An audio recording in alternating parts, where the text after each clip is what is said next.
Retirement के बाद ब्रजभूषण जी उर्फ पंडित जी के साथ कुछ उल्टा ही हो गया। जहां लोग आमतौर पर रिटायरमेंट के बाद समय काटने के लिए वो सारे काम करने लगते हैं जिनसे जिंदगी भर वो बचते रहे थे, जैसे कि सुबह शाम घूमने जाना, आस पड़ोस में दोस्त बनाना, पौधों में पानी डालना वगैरह वगैरह। लेकिन पंडित जी का हाल कुछ उल्टा ही था। उनके पास उनका गीता ज्ञान का ब्लॉग था, जिसके जरिए उन्होंने जाने कितने लोगों से दोस्ती कर ली थी। उनकी कंप्यूटर स्क्रीन की एक छोटी सी खिड़की थी जिससे वे सारी दुनिया को देख सकते थे, अपनी बातें कह सकते थे, दूसरों की सुन सकते थे। इस एज में अपना सीखा दूसरों को बांटने की और दूसरों से सीखने की उनकी भूख ही पंडित जी को कभी पता नहीं चलने देती थी कि अब धीरे धीरे बुढ़ापा उनकी हड्डियों पर हावी हो रहा है। जिंदगी धीरे धीरे रेत की तरह मुट्ठी से फिसल रही थी। रोज जाने कितने लोग ईमेल के जरिए पंडित जी से अपनी जिंदगी की परेशानियों का हल मांगते, और पंडित जी अपने गीता ज्ञान से हर बार कोई ना कोई ऐसा हीरा निकाल ही लाते थे जो अंधेरी रात जैसी मुश्किल में भी उजाले की किरण बिखेर देता।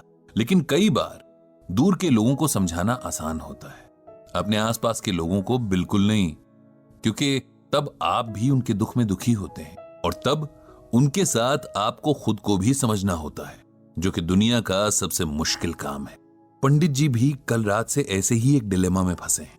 उनके बहुत खास दोस्त रविकांत दुख की नदी में डूब रहे हैं और पंडित जी को समझ नहीं आ रहा है कि कैसे अपने दोस्त को डूबने से बचाएं। क्या कहें ऐसा कि उनके मन को हिम्मत मिले। कहने जाते भी हैं तो अपना ही गला रुआंसा हो जाता है। रह रह कर बस पुराने वक्त की यादें आंखों के आगे आ जाती हैं, यादें जिनमें वे खुद हैं, उनकी पत्नी है रविकांत हैं और रविकांत की पत्नी रश्मि है, जो कल अचानक से उनके दोस्त को अलविदा कहकर अनंत की यात्रा पर निकल गई हैं और पीछे छोड़ गई हैं उनके दोस्त को, जिसके बारे में तमाम मित्र मंडली मजाक बनाती थी कि वो तो किसी के सपने में भी बिना रश्मि के नहीं जाता। रश्मि और रविकांत की कहानी याद करके पंडित जी बार बार भावुक हो जाते हैं। कुछ 40 बरस पहले नई नई शादी करके ये दोनों इस मोहल्ले में किराए का मकान लेकर रहने आए थे। दोनों ही बैंक में काम करते थे और कुछ काम की व्यस्तता तो कुछ नए होने के संकोच के कारण मोहल्ले के कम ही लोगों से उनकी जान पहचान हो पाई थी। पंडित जी के दोनों बेटे तब बहुत छोटे थे और रविकांत से पहले उनकी दोस्ती उन दोनों से हुई थी। शायद इसका कारण रविकांत का बच्चों से बहुत प्रेम करना रहा हो। धीरे धीरे बच्चों की ये दोस्ती उनके माँ बाप तक पहुंची और ये चारों भी आपस में बहुत अच्छे दोस्त बन गए। ईश्वर के खेल भी अजब निराले हैं। जिस रविकांत को बच्चों से अथाह प्रेम था, उसी को औलाद के सुख से वंचित रखा। पंडित जी की पत्नी के साथ रश्मि ने जाने कितने डॉक्टर्स के चक्कर लगाए, कितने मंदिरों में माथा टेका, जाने कितने दिन भूखे रहकर व्रत उपवास किए, लेकिन औलाद भाग्य में नहीं थी, सो नहीं मिली। रविकांत ने कभी भी रश्मि के आगे ये जाहिर नहीं होने दिया कि संतान ना होने का उन्हें कोई दुख है, बल्कि वे तो रश्मि को समझाते रहते कि उसे सच को स्वीकार कर लेना चाहिए और एक कमी के पीछे जीवन की बाकी खुशियों को नजरअंदाज नहीं करना चाहिए।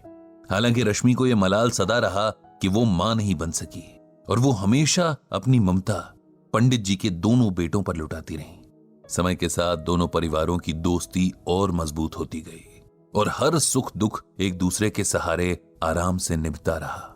उन दोनों में अलग तरह का प्रेम और समर्पण भाव था। दोनों जहां जाते साथ जाते, यहां तक कि सब्जी लेने भी उनकी पसंद और नापसंद हैरान करने की हद तक एक थी। उनका स्वभाव भी एक जैसा, ऐसा लगता था कि जैसे दोनों की ही पर्सनालिटी एक ही रंग से लिखी गई थी। उनके मन एक ही सांचे में ढाले गए थे। एक दूजे के बिना उन दोनों की कल्पना भी नहीं हो सकती थी।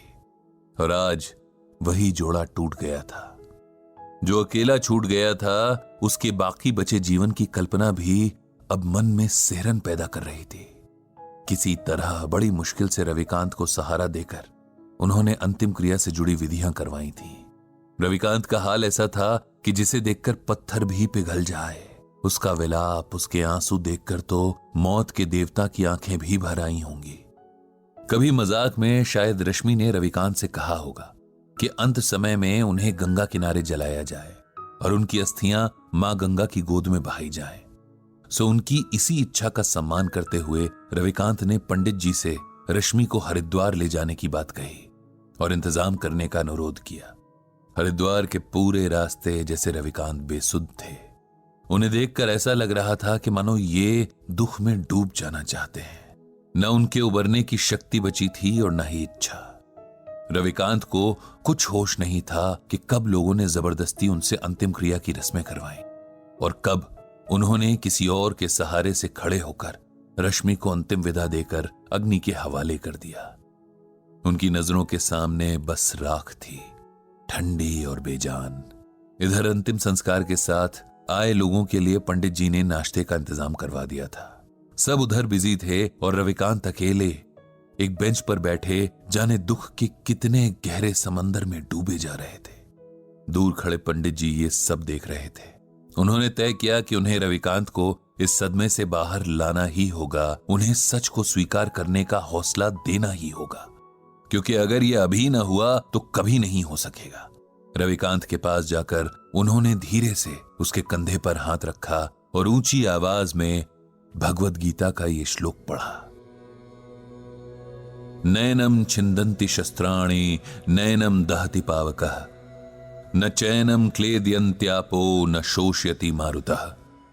जानते हो रविकांत, इस श्लोक का अर्थ क्या है?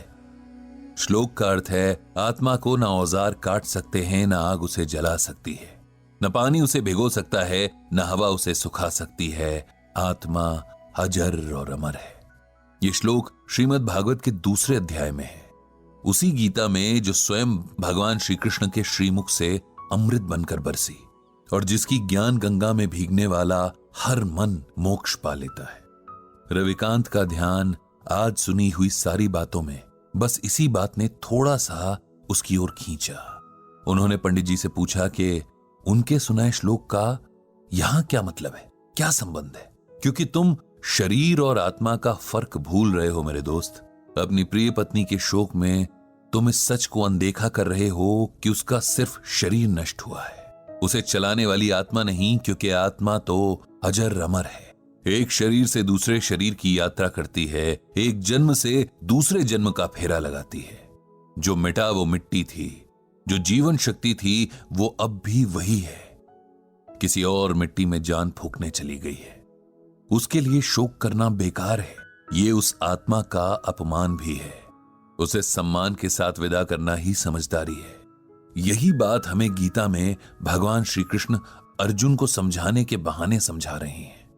हमारे मोह माया के बंधन हमें सच्चे लगते हैं, लेकिन सच सिर्फ एक है, और ये वही सच है जिसे भगवान श्री कृष्ण ने अर्जुन को बताया है कि आत्मा अजर और अमर है। इसीलिए शरीर के प्रति प्रेम रखना व्यर्थ है। तुम्हारी रश्मि की देह का साथ तुम्हारे साथ बस यहीं तक का था। इस सच को स्वीकार कर लो और उसकी मृत्यु को उसी भाव से स्वीकार करो जिस भाव से उसके साथ को स्वीकार किया था। माता पिता, बेटा बेटी, पति पत्नी, ये सब रिश्ते देह से जुड़े हैं। आत्मा इन रिश्तों से आजाद है। वो किसी अभिनेता की तरह बस किरदार निभाने तक देह में रहती है। किरदार खत्म तो आत्मा भी किसी और किरदार को निभाने निकल जाती है। जो अब तक जिया उसकी अच्छी यादों को समेट लो, वही जीवन की कमाई है। उसी के सहारे आगे का जीवन काटना है। उस आत्मा को प्रणाम करो और खुद को शरीर के मोह से आजाद करो। पंडित जी की इन बातों को सुनकर और भगवद गीता के श्लोक की व्याख्या सुनकर रविकांत के मन को ऐसी हिम्मत मिली जैसे किसी डूबते हुए को किसी मजबूत हाथ का सहारा मिल गया हो। जीवन के लिखे को स्वीकार करने की प्रेरणा ने जैसे उसके डगमगाते कदमों में ताकत भर दी थी। उसने तय किया कि अपनी मर चुकी पत्नी की यादों को सम्मान देते हुए अब उसकी मृत्यु की सच्चाई को भी सम्मान देगा और साथ ही और भी गहराई से श्रीमद् भगवद गीता के ज्ञान को समझेगा। इधर खुद पंडित जी का मन भी अब शांत हो गया था। उन्होंने मन ही मन श्रीमद् भगवद गीता और भगवान श्री कृष्ण को प्रणाम किया, उनको धन्यवाद दिया कि उन्होंने गीता के रूप में मनुष्य के लिए हर मुश्किल परिस्थिति का हल पहले से ही बता दिया है, बस उसे ढूंढने और समझने की जरूरत है।